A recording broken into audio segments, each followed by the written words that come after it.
morning and a very warm welcome. You are watching JanataTelevision and this is the English Bulletin with me, Anustha Acharya. The top stories first.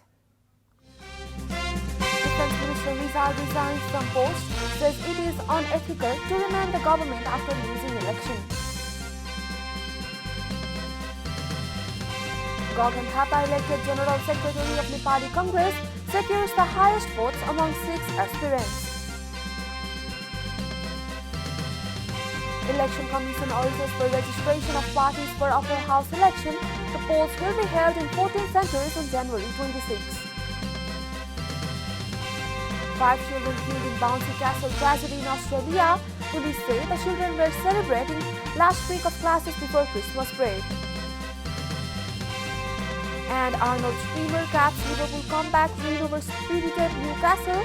Mohamed Salah scores his 22nd goal of the season.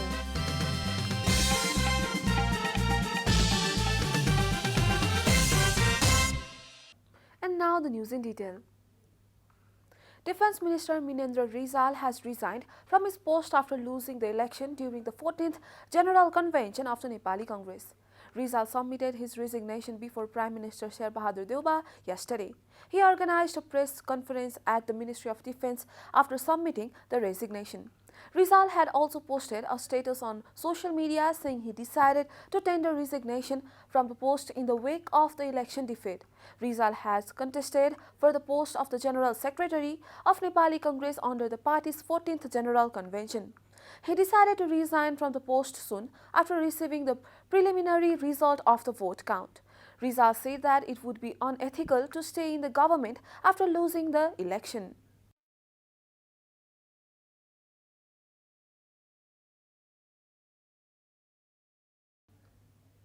Nepali Congress leaders Gagan Thapa and Biswa Prakash Sharma have been elected as General Secretaries of the party during the 14th General Convention of NC held in Kathmandu recently. The voting of the party's new leadership was held on December 13 and the final count of votes for the post of General Secretaries was concluded at the party's central office, Sanepa, yesterday. As per the election results, Thapa secured 3,023 votes out of 4,682 and Sharma garnered 1,984 to get elected to the post. Other candidates for the General Secretaries were Prakash Saran Mahat, who received 1,556 votes, Pradeep Paudel with 1,339 votes, Dr. Minendra Rizal, who bagged 809 votes, and Dr. Rajaram Karki, who secured 106 votes, according to the NC Central Election Committee. The vote count for the General Secretaries had begun at 10:20 a.m. yesterday.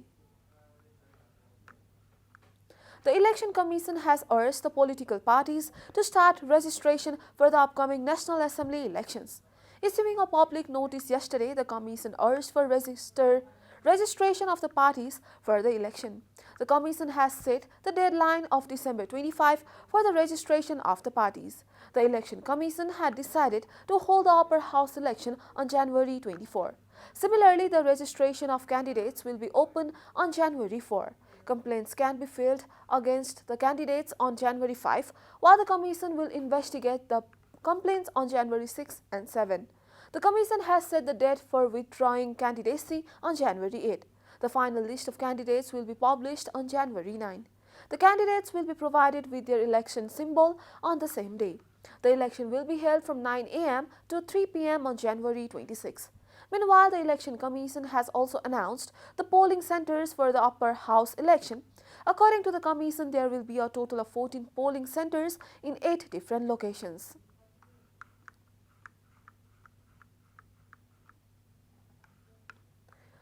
The government yesterday confirmed 160 new cases of coronavirus across the country. Following the latest round of tests, the total cases of coronavirus in the country have climbed to 825,176, while the number of active cases has dropped to 7,476. According to the Ministry of Health and Population, altogether 808,083 infected persons have recovered from the disease in the country. The death toll from coronavirus has climbed to 11,567 after the virus claimed 1 more lives yesterday.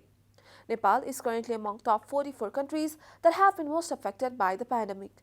The USA tops the list with over 51.43 million confirmed cases, followed by India with over 34.72 million cases. Coronavirus has infected more than 273.19 million people across the world and claimed over 5.35 million lives. The World Bank yesterday announced a 93 billion US dollars replenishment package of the International Development Association to help low-income countries respond to the COVID-19 crisis and build a greener, more resilient and inclusive future, a report. The financing brings together 23.5 billion US dollar for contributions from 48 high and middle income countries, with financing raised in the capital markets, repayments and the World Bank's own contributions. The financing package, agreed over a 2-day meeting hosted virtually by Japan, is the largest ever mobilized in IDA's 61-year-old history, according to a statement issued by the World Bank Group. World Bank Group President David Malpass said that the generous commitment by the bank's partners is a critical step towards supporting poor countries in their efforts to recover from the COVID-19 crisis. He expressed gratefulness for the confidence that the World Bank's partners have in IDA as a non-fragmented and efficient platform to tackle development challenges and improve the lives of millions of people around the world. The funds will be delivered to the world's 47 poorest countries under the 20th IDA 20 program, which focuses on helping countries recover from the impacts of the COVID-19 crisis. The World Bank noted that the ongoing pandemic is worsening poverty, undermining growth, and jeopardizing the prospects of a resilient and inclusive development in these countries. The countries are struggling with falling government revenues, increasing debt, vulnerabilities, risking to fragility, conflict and instability, and dropping literacy rates, the World Bank stated in a statement.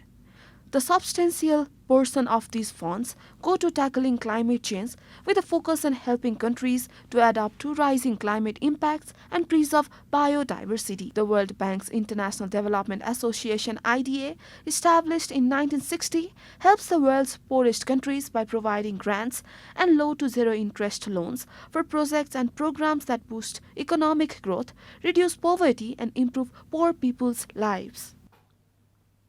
And now the news from economic front.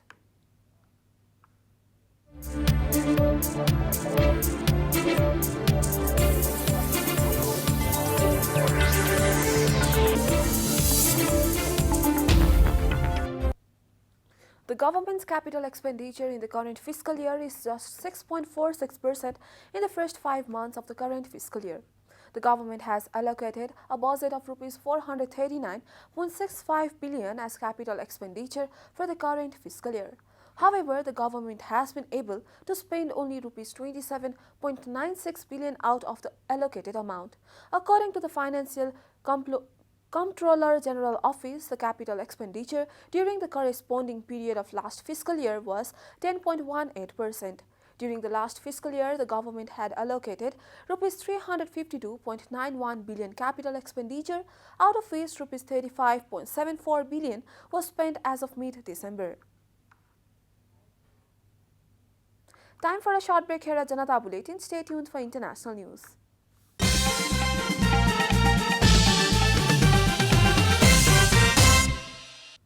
Welcome back. Now the international news. 5 children have been killed and several others seriously injured at an Australian school after a gust of wind threw their bouncy castle high up into the air. Police said the students at the primary school of northern Tasmania were celebrating the last week of classes before the Christmas break when they were thrown from a height of about 10 meters. Darren Hine, the Tasmanian Police Commissioner, said the children who died included 2 boys and 2 girls. A 5th child died in the hospital later. The incident occurred at about 10 a.m. local time on Thursday at the Hillcrest Primary School on the otherwise sunny early summer day. Local weather services had forecast light winds for the area, which sits on Tasmania's rugged north coast, looking out across the Freeze Pass Strait. Following the incident, several rescue helicopters and ambulances rushed to the scene to take the injured to hospitals. You are watching Janata Bulletin, and now the latest from the world of sports.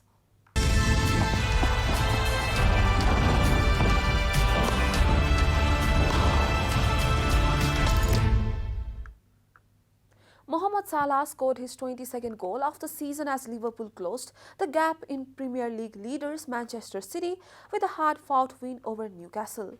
Without Virgil van Dijk and Fabinho because of suspected positive coronavirus tests, Jurgen Klopp's team went behind early on to struggling opponents where Jonzo Shelvey scored against his former club following a quick break.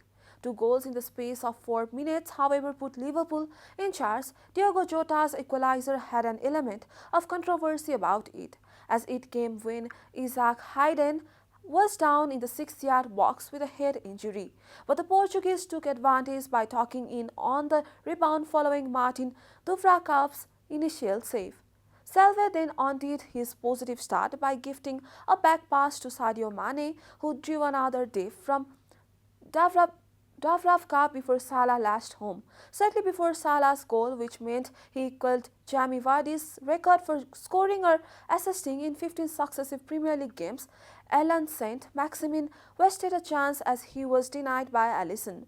Trent Alexander-Arnold led strike from 25-yard ended the game as a contest, and Liverpool now sit a point behind City. Newcastle remain 19th in the table, 3 points from safety, and the task to avoid relegation does not get any easier when they host Pep Guardiola's league leaders on Sunday. We are at the end of Janata Bulletin and the headlines once again. Defense Minister Rizal resigns from post, says it is unethical to remain in government after losing election. Gagan Thapa, elected General Secretary of Nepali Congress, secures the highest votes among 6 aspirants. Election Commission urges for registration of parties for upper house election. The polls will be held in 14 centres on January 26. 5 children killed in Bouncy Castle tragedy in Australia. Police say the children were celebrating last week of classes before Christmas break. And Arnold's dreamer caps Liverpool comeback win over spirited Newcastle. Mohamed Salah scores his 22nd goal of the season.